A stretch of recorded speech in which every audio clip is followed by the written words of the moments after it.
Do you know what it feels like to watch the blood of your own being spilled far away across the border and realize that the world barely notices or cares?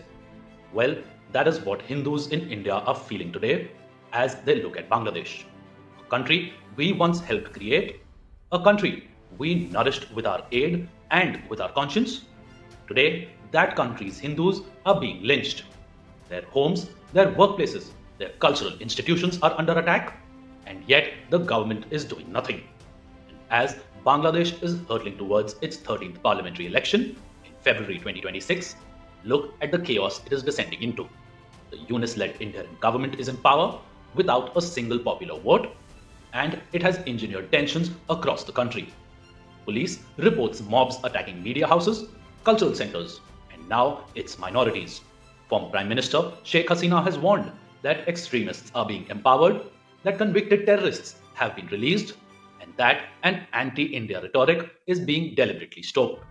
The presidency, once a ceremonial office, has become irrelevant. The Election Commission itself is asking for round the clock protection.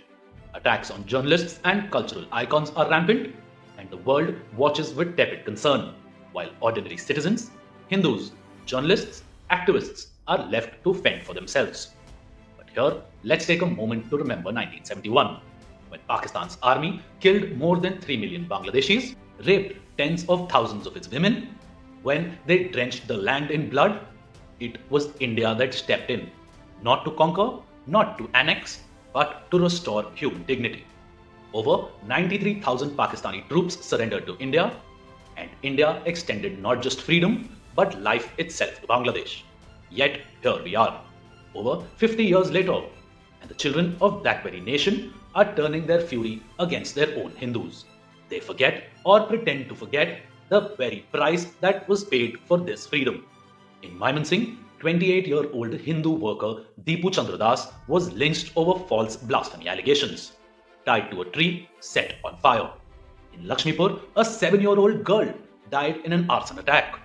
Cultural institutions too are being vandalized and set aflame. Media houses like the Pratham Alo, the Daily Star have been attacked in coordinated arson, with staff still trapped inside and mobs threatening to kill them. But the pattern of impunity is clear. Human rights organizations, minority groups, journalists, even international observers are raising the alarm. And yet, we provide electricity they have not paid for. We train their military cadets.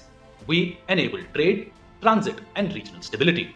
India has repeatedly called for free, fair elections, peace, and the protection of minorities. We have engaged diplomatically, we have clarified misinformation, and yet some voices in Dhaka continue to threaten India's northeast. But do they even realize the absurdity of this? That India is a lifeline for Bangladesh, and they are threatening it? That is not just political folly, it is strategic madness. Economically, Bangladesh is still fragile. The Asian Development Bank downgraded its growth forecast for financial year 2026 to 4.7%. Exports are collapsing, private credit growth is at a two-decade low, yet the government fails to act. Hindus continue to live in fear, their schools, temples, and workplaces continue to remain unsafe, their voices are being muted, and all of this while extremists and arsoning mobs roam freely.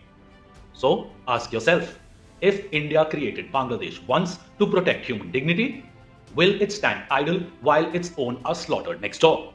We gave Bangladesh life and dignity in 1971.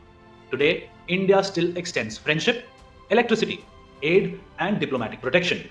But friendship is not weakness, and history has shown that when minorities are hunted, when democracy is attacked, when the state abandons law and order, action becomes inevitable. And let me make this crystal clear. If the brutal treatment of Hindus continues, India has the means, the moral justification, and the strategic depth to alter the current reality. But this is not a threat, this is a fact. India created Bangladesh once. India can intervene if humanity and dignity demand it again. And let Bangladesh's leaders understand. This is your last warning. Stop the persecution, stop the mob violence, stop attacking culture, media, and minorities. Especially stop making reckless statements against India. Because if you do not, the consequences will not be measured in words, they will be measured in history.